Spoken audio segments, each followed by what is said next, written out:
assassinat de dirigeants étrangers, coup d'État, trafic d'armes et de drogue, soutien à des groupes terroristes ou à d'anciens nazis, détention abusive et torture, expérimentation d'armes chimiques. Depuis sa création, la CIA n'a cessé de multiplier les infractions à la loi. Après avoir déclassifié une partie de ses archives, elle a affirmé que les dérapages de la guerre froide étaient aujourd'hui révolus. Cet ouvrage montre qu'il n'en est rien. Il dresse un bilan aussi exhaustif que possible des méthodes douteuses de l'agence, des origines à nos jours. Il reproduit les archives permettant d'approcher la vérité.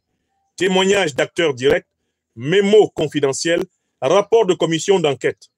On trouve ici de nombreuses anecdotes inédites sur des épisodes que l'on croit connaître, comme l'assassinat d'Allende au Chili, les tentatives de meurtre contre Fidel Castro, mais aussi des révélations sur les activités plus ou moins à droite de la CIA en France. On apprend le rôle exact de l'agence dans les trafics de drogue, la finance internationale, l'essor d'Al-Qaïda ou la lutte contre Daesh. Enfin, cette édition mise à jour revient sur le passé récent du renseignement américain sous la présidence de Donald Trump et les nouvelles incertitudes qui planent sur l'avenir de l'agence.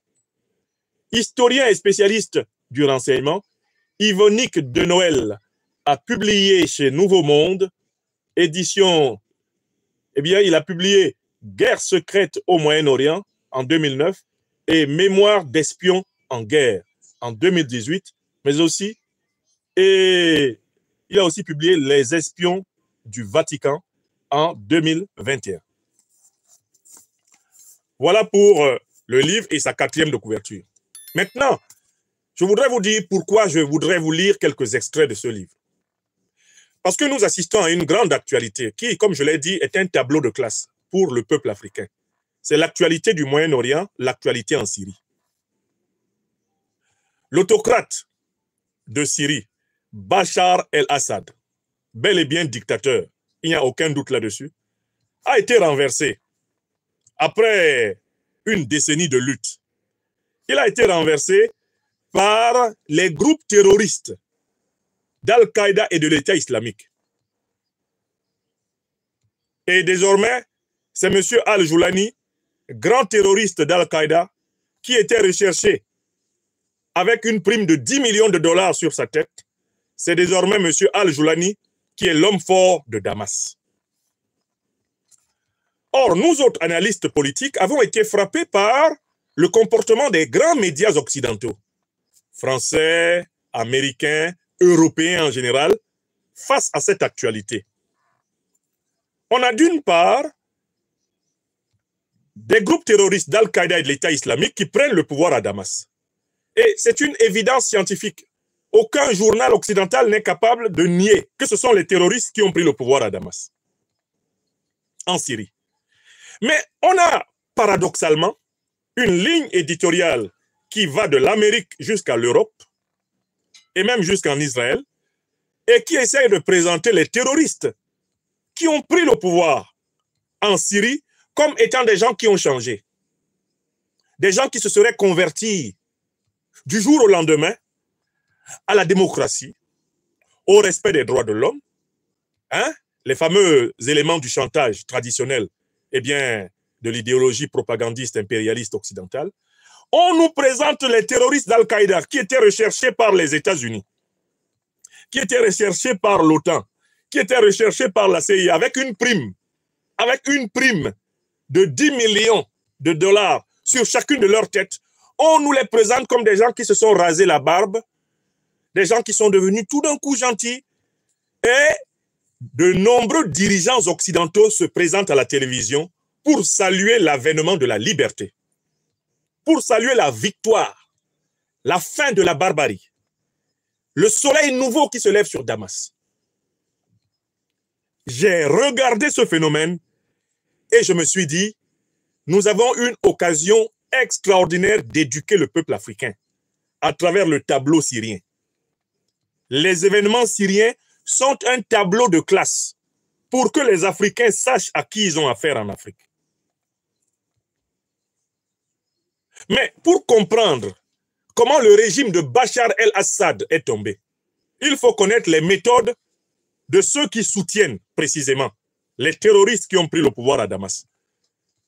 De manière incontestable, les terroristes qui ont pris le pouvoir à Damas sont soutenus par les grandes puissances occidentales, puisque les grandes puissances occidentales avaient décidé depuis très longtemps la chute du régime de Bachar el-Assad. Et pourquoi les grandes puissances occidentales ont-elles décidé que le régime de Bachar el-Assad devait tomber? Parce que Bachar el-Assad a refusé de brader les richesses en pétrole et en gaz de son pays aux grandes puissances occidentales.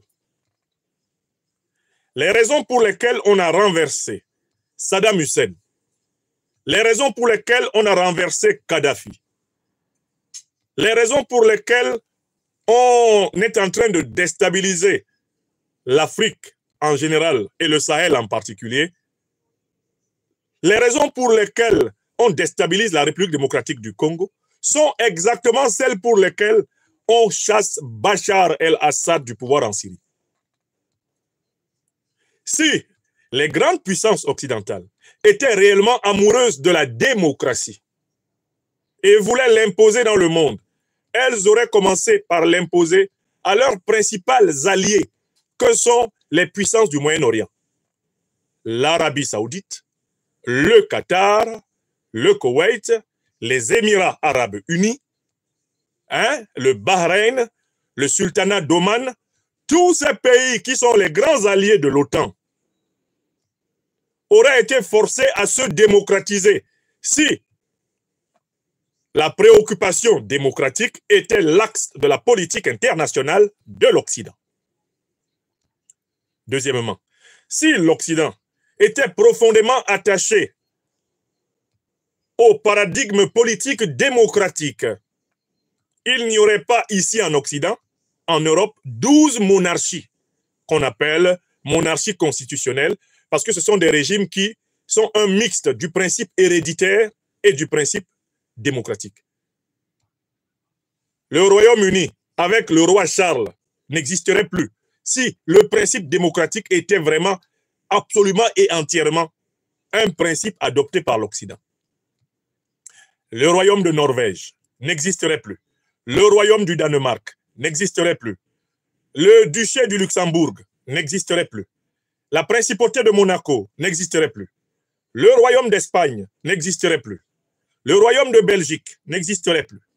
Le Royaume des Pays-Bas n'existerait plus. Le Royaume de Suède n'existerait plus. La Principauté de Liechtenstein n'existerait plus. Voilà déjà deux cas où des pays qui sont étroitement liés aux grandes puissances occidentales et qui sont même des pays occidentaux ne pratiquent pas complètement le principe démocratique. Oui, il y a 12 rois en Europe. Et ils reçoivent le pouvoir par la voie héréditaire. 12, ils sont 12 ici en Europe. Et certains de ces rois sont des rois de pays qui sont membres de l'OTAN et qui prétendent prêcher la démocratie dans le monde. Oui, on doit poser la question au roi des Belges. On peut poser cette question au roi d'Angleterre. On peut poser cette question au roi du Danemark. Êtes-vous vraiment sérieux quand vous prétendez faire partie d'une coalition qui prêche la démocratie dans le monde alors que vous n'êtes pas élu? On peut poser à toute la coalition politique occidentale la question suivante. Êtes-vous vraiment sérieux lorsque vous prétendez prêcher la démocratie dans le monde alors que vos principaux alliés au Moyen-Orient, l'Arabie saoudite, le Qatar, le Bahreïn, les Émirats arabes unis, le sultanat d'Oman, etc., ne sont pas des démocraties? Pour formuler cette question en langue africaine ordinaire, mais est-ce que vous prenez les Africains pour des mourous, des boubazos? Vous prenez les Africains pour des mboutoukous? Vous prenez les Africains pour des dungurus? Vous prenez les Africains pour des kengematoy? Vous prenez les Africains pour des nyata? Vous gaoutisez les Africains en prétendant que votre politique africaine est mue par les nobles valeurs de la démocratie et des droits de l'homme. Vous prétendez en réalité que les Africains n'ont pas la connaissance de la réalité des régimes qui constituent l'Occident, d'une part, et d'autre part, des régimes qui sont les alliés profonds de la grande coalition occidentale de l'OTAN. Or, les Africains le savent. Au marché de Douala, Nouvelle actuellement, ceux qui m'écoutent savent qu'il y a 12 monarchies en Europe. 12 rois. Et ils ne sont pas élus. À l'instant, là, ceux qui m'écoutent à Poto, à Brazzaville, ils savent qu'il y a 12 rois ici en Europe. Et ils ne sont pas élus. Ceux qui m'écoutent à Badalabougou, à Bamako, ils savent qu'il y a 12 rois en Europe et que la grande coalition européenne soutient des monarchies du Moyen-Orient où il n'y a pas de démocratie. Ils savent que l'Arabie Saoudite, là, ce n'est pas une démocratie. Le Qatar, ce n'est pas une démocratie. Les Émirats Arabes Unis, ce n'est pas une démocratie. Le Bahreïn, ce n'est pas une démocratie. Le Sultanat d'Oman, Wallahi, ce n'est pas une démocratie. Mais tous ces gens-là sont les principaux alliés des pays de l'OTAN. Si vous tenez tant à la démocratie, pourquoi vous ne commencez pas par détrôner les 12 rois d'Europe? Si vous tenez tant à la démocratie, pourquoi vous ne commencez pas par démocratiser vos principaux amis au Moyen-Orient? Si vous tenez tant à la démocratie, mais pourquoi vous n'acceptez pas qu'on juge les crimes de guerre et les crimes contre l'humanité que vous avez commis, puisque vous prétendez être les grands défenseurs mondiaux des droits de l'homme? Peut-on punir des puissances dans ce monde pour mépris des droits de l'homme en ne punissant pas la puissance qui a lancé 2 bombes atomiques sur Hiroshima et Nagasaki, massacrant des centaines de milliers d'êtres humains innocents? Peut-on parler de Cour pénale internationale au sens véritable du terme si on ne peut pas y juger les citoyens occidentaux? Est-ce que c'est une Cour pénale internationale? Peut-on parler de Cour pénale internationale lorsque le criminel Benjamin Netanyahou, qui vient de massacrer plus de 50 000 Palestiniens, sous nos yeux, nous tous on a vu, Netanyahou massacrer plus de 50 000 Palestiniens. Netanyahou est l'objet d'un mandat d'arrêt international de la Cour pénale internationale. Mais pourtant, le président français lui a garanti l'immunité. L'immunité. Le même qui demande que moi, on me condamne à Rouen. Parce que les Africains m'ont aidé là. Parce que les Africains m'ont aidé à traverser sa persécution. Le même dit que si le criminel Benjamin Netanyahou vient en France, on ne l'arrêtera pas. Parce que ce qu'il a fait là en Palestine ne mérite pas qu'on l'arrête. Et c'est pour ça que Guy Marius Sagna a dit au président Macron, mais vous ne pouvez pas venir à Dakar pleurer les près de 400 soldats africains massacrés par l'armée française si vous n'êtes même pas capable de condamner ce qui s'est passé sous nos propres yeux. Le massacre de plus de 50 000 Palestiniens par Israël sous la gouvernance de Bibi Netanyahou. Vous voyez, Netanyahou a l'immunité. Il a tué plus de 50 000 êtres humains.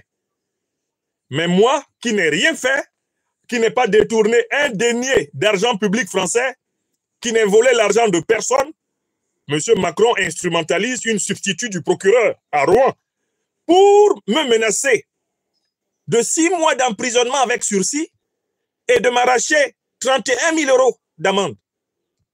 Je rappelle que les Africains s'étaient cotisés, ils m'ont donné 34 000 €. M. Macron demande à une substitut de procureur de dire qu'on doit arracher 31 000 € de ce que les Africains m'ont donné. Alors que lui, il m'avait privé de 3 mois de salaire, soit environ 14 000 €. Les Africains m'aident à faire face à la persécution. Macron dit à un substitut du procureur, allez arracher à Niamsi l'argent que les Africains lui ont donné et mettez-le dans les caisses de l'État français. Mais Benjamin Netanyahou,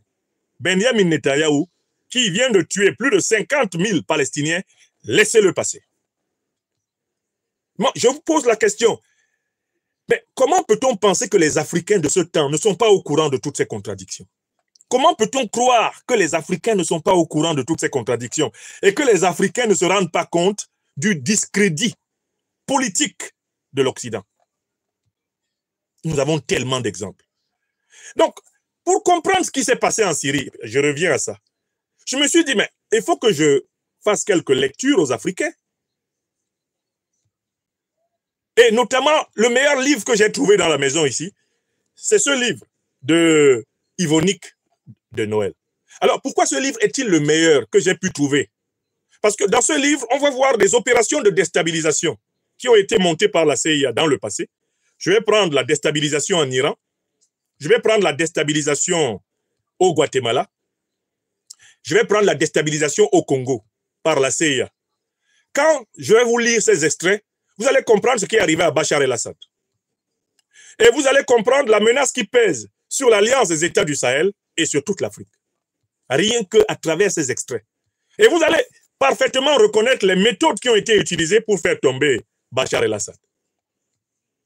D'abord, le monde entier sait que les terroristes qui ont pris le pouvoir à Damas sont soutenus par la coalition occidentale, n'est-ce pas? Ils ont été applaudis par cette coalition, n'est-ce pas?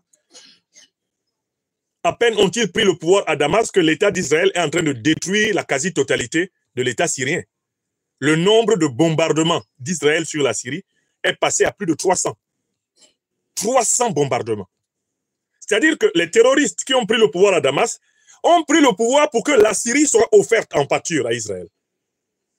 Parce que l'augmentation exponentielle du nombre de bombardements israéliens sur la Syrie correspond précisément au moment de la chute de Bachar el-Assad.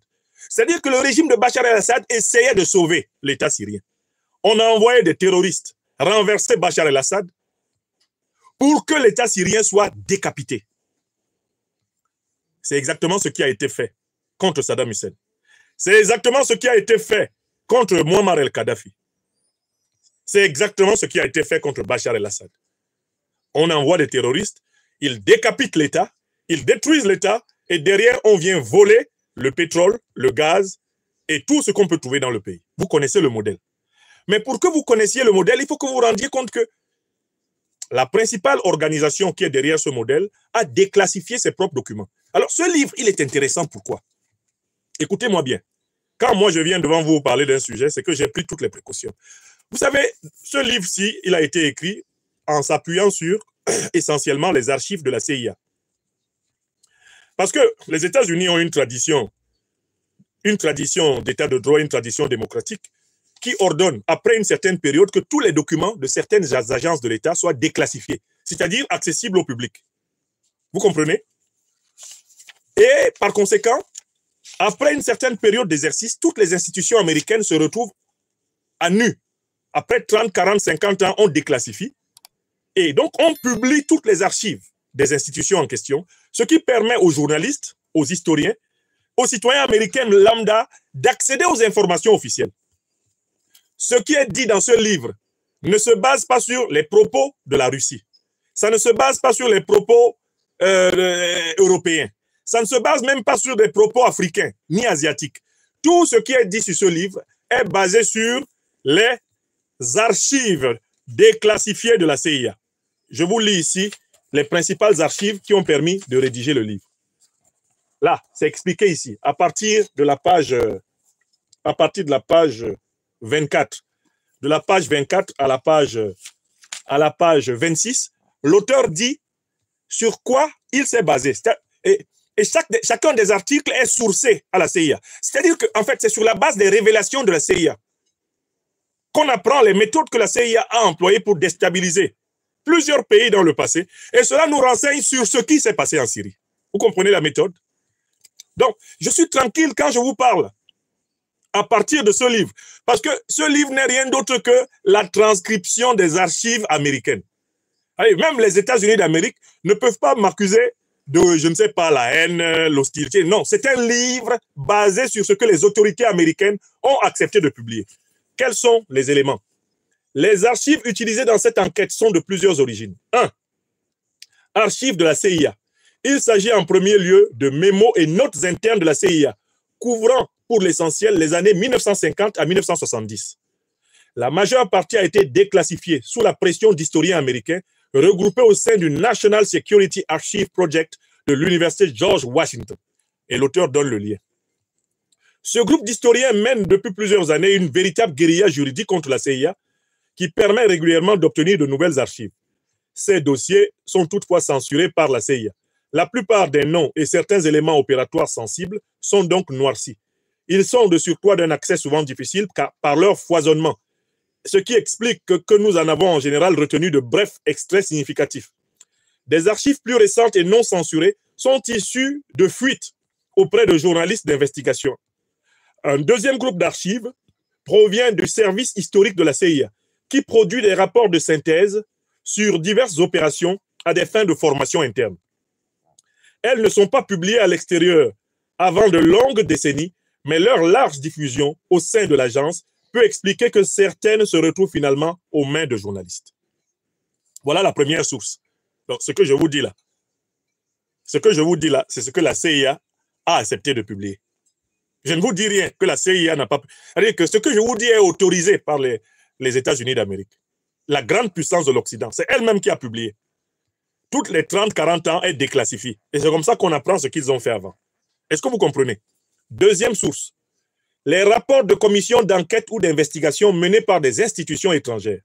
Les premières commissions d'enquête sur la CIA datent des années 70. Le rapport de la commission Church 1975 est issu d'une enquête de 14 membres du Congrès suite au scandale du Watergate, mais dont les investigations se sont étendues aux opérations secrètes de la CIA à l'étranger. La commission Rockefeller est mise en place par le président Gerald Ford suite aux révélations par le journalisme Seymour Hersh, selon lesquelles la CIA avait espionné les activistes américains pendant la guerre du Vietnam. Il y a aussi la commission sénatoriale Brown-Kerry en 1992, qui a enquêté sur la faillite frauduleuse de la banque BCCI.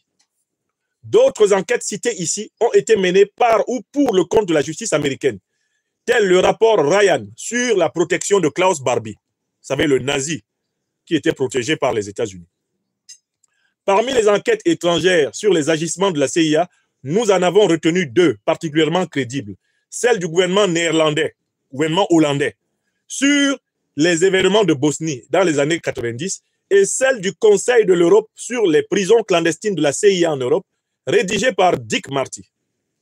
Donc, vous pouvez être tranquille pour partager cette conférence parce que cette conférence ne vous lit que des extraits de rapports officiellement autorisés, soit par les États-Unis, soit par des pays européens. Il n'y a aucun rapport ici qui a été écrit par des dirigeants russes, par des dirigeants chinois, par des dirigeants africains, même pas par des institutions ou des chercheurs. Tout ce qui est écrit dans ce livre est issu des archives officielles américaines et européennes. Vous comprenez? Et ceci est une application d'une technique dont je vous ai souvent parlé, l'art de manger notre piment dans leur propre bouche. Est-ce que vous comprenez? Donc, quand vous avez un livre comme celui-ci, vous avez une mine d'or dans le combat médiatico-politique face à la propagande, à l'idéologie impérialiste occidentale. C'est que vous possédez des informations occidentalement incontestables qui vous permettent de contester les prétentions impérialistes, néocolonialistes, le droit de l'homisme et le démocratisme dont on nous rebat les oreilles.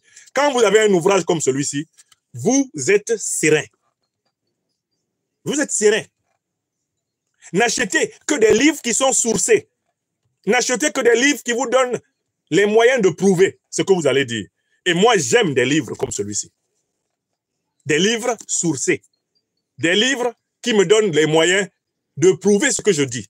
Et voilà pourquoi les Africains m'ont appelé le docteur des preuves.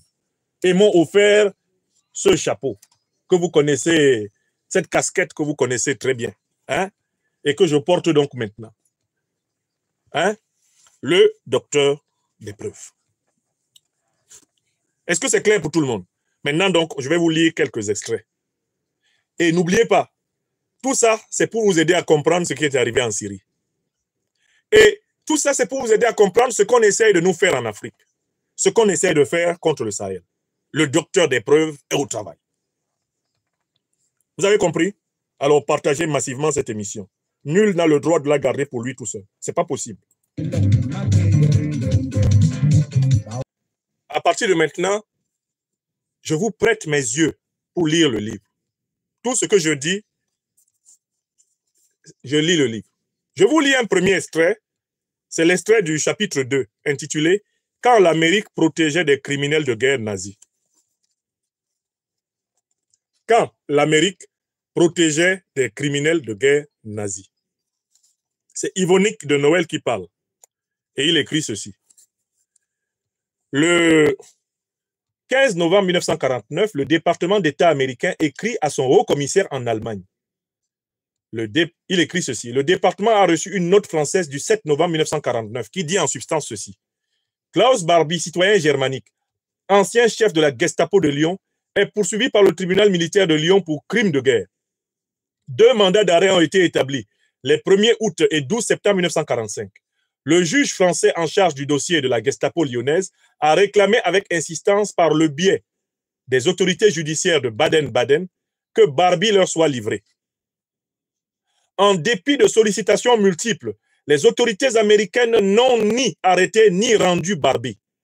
Les forfaits de la Gestapo de Lyon constituent un des cas les plus graves parmi les crimes de guerre jugés en France.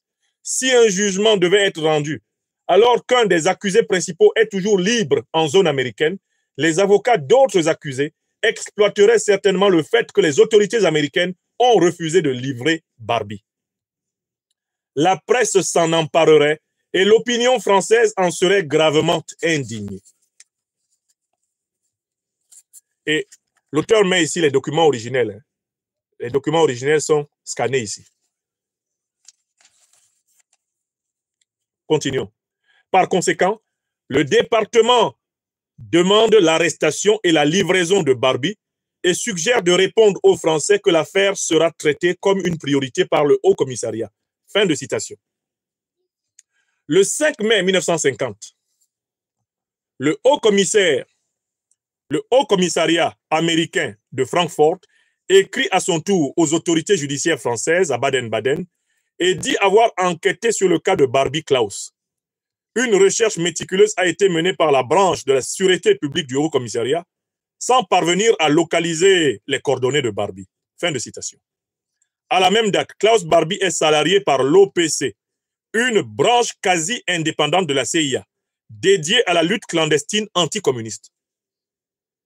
Sous les ordres de Frank Wisner, elle se fondera à partir de 1952 dans la direction des opérations de la CIA. Tout le monde a compris que Klaus Barbie était un agent de la CIA. Bon. On a du mal à comprendre que dès 1945, l'armée et les services de renseignement américains ont recruté sans état d'âme d'anciens criminels nazis. L'équation est pourtant fort simple à l'époque. Les États-Unis viennent de battre les nazis avec l'aide des soviétiques. Ils ont désormais pour projet de battre les soviétiques avec l'aide d'anciens nazis. Qui, mieux que ces derniers, souvent sans emploi ni ressources, dans un pays dévasté, cumule une solide expérience professionnelle du renseignement et un anticommunisme farouche? Aux yeux d'officiers américains, ne parlant pas allemand, ignorant l'histoire européenne et ne sachant pas par quel bout prendre le nouvel empire soviétique, ces hommes si propres et si courtois offrent une chance à ne pas laisser passer. Certes, le président Truman a posé en 1945 des limites à ce type de recrutement, sans rejeter a priori les encartés du parti nazi, qui n'étaient pas forcément tous des militants. Il faut écarter les grands criminels de guerre, avait dit Truman. Un tel flou laisse toute latitude aux hommes du terrain dans leur recrutement.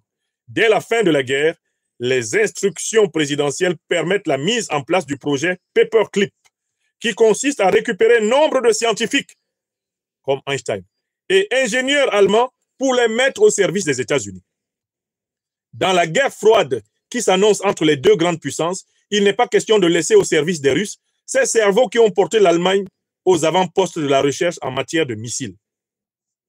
Une opération de grande audace encore est l'enrôlement du général Reinhard Gehlen, ancien dirigeant de l'Abwehr, c'est-à-dire des services secrets de l'armée allemande, à la tête d'un réseau de bons Allemands, entre guillemets, restés en RDA et prêts à y espionner les Russes. Malgré les réticences de plusieurs officiers qui ont combattu les nazis, la CIA prend en charge, dès juillet 1949, le réseau Gehlen, autour duquel va se constituer le nouveau service secret de la toute jeune République fédérale allemande, le BND, le Bundesnachrichtendienst. Le seul problème que n'ont pas anticipé les têtes pensantes de l'anglais, c'est-à-dire de la CIA, est que le réseau Gehlen était dès le départ pénétré par les Russes, ce qui entraînera quelques déconvenues lors de futures opérations clandestines. Mais c'est une autre histoire.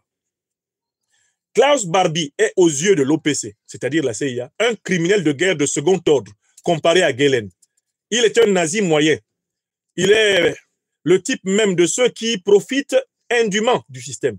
Né à Bad Godesberg en 1913, le jeune Barbie a rejoint dès avril 1933 les jeunesses hitlériennes. En 1935, il est recruté par le SS au sein du service de sécurité SD, Sicherheitsdienst, affecté à la Gestapo. À partir de 1940, il devient sous-lieutenant affecté au renseignement. De 1940 à 1942, il est en poste à Amsterdam, chargé d'espionner les milieux intellectuels et les juifs. Il se signale déjà par ses brutalités anti-juives.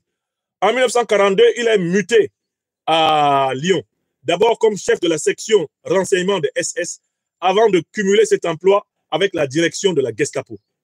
Surnommé le bourreau de Lyon, Barbie est célèbre pour avoir torturé et tué Jean Moulin, coordinateur de la résistance intérieure, mais aussi pour avoir organisé la première rafle de l'Union générale des Juifs de France en février 1943, ou encore pour le massacre de 41 enfants juifs réfugiés à Isieux, dans l'Ain, en avril 1944. À la fin de la guerre, il quitte Lyon en août 1944, avant la chute de la ville, et abandonne l'uniforme, se faisant passer pour un simple soldat. Prisonnier des Américains, il s'évade et rentre dans la clandestinité. Avec d'autres SS et d'anciens hauts gradés, il forme un groupe d'entraide clandestin, la Kameradenschaft, qui délivre de faux papiers aux anciens SS. En février 1947, presque tout le réseau est arrêté. Barbie s'échappe de justesse. En avril, il retrouve par hasard un ancien officier de l'Abwehr, Joseph Merck, avec qui il a travaillé à Dijon. Merck anime un réseau d'informateurs pour le compte officiel du CIC, le compte espionnage militaire américain. En réalité, le réseau est vite contrôlé par l'OPC, branche de la CIA. Barbie rejoint ce réseau et avoue son passé à l'officier traitant du CIC, qui rédige à son sujet un rapport favorable, le présentant comme un homme honnête, entre guillemets, à la fois intellectuellement et personnellement, maître de lui et ne connaissant pas la peur. Il est fortement anticommuniste, c'est un nazi idéaliste dont les idées ont été trahies par les nazis au pouvoir, dit l'officier américain. Barbie est désormais un homme de l'OPC, il devient ainsi intouchable. Des officiers du contre-espionnage militaire vont bien s'apercevoir qu'il figure illégalement sur leur liste d'agents, mais son officier traitant le défend, expliquant qu'il est indispensable à leur activité. Début 1949, son réseau est dissous et Barbie est directement intégré au contre-espionnage. Le CIC réclame encore son renvoi en 1949, c'est refusé. Seule l'assistance de la justice française, non, l'insistance de la justice française va le contraindre à interrompre une carrière si brillamment relancée. Comme on l'a vu, l'armée informe faussement le Haut Commissariat en Allemagne qu'elle ne sait pas où est Barbie, d'où la réponse faite aux Français en mai 50, qui refusent d'y croire et commencent à perdre patience. Les risques deviennent trop élevés. Il suffirait que le SDES localise Barbie, le capture et l'interroge pour que des têtes tombent. Barbie est donc exfiltré vers l'Amérique du Sud en janvier 51. Il s'installe en Bolivie, où il entame une vie en apparence paisible d'homme d'affaires. En réalité, il fait partie d'un réseau d'anciens nazis qui s'étend sur toute l'Amérique latine. Leurs activités ne sont pas toutes documentées. Le bourreau de Lyon est repéré par les époux Klarsfeld, chasseurs d'anciens nazis, au Pérou en 72. Mais il parvient à s'échapper. En Bolivie, il semble bénéficier de solides protections, intervenant notamment comme intermédiaire dans les ventes d'armes.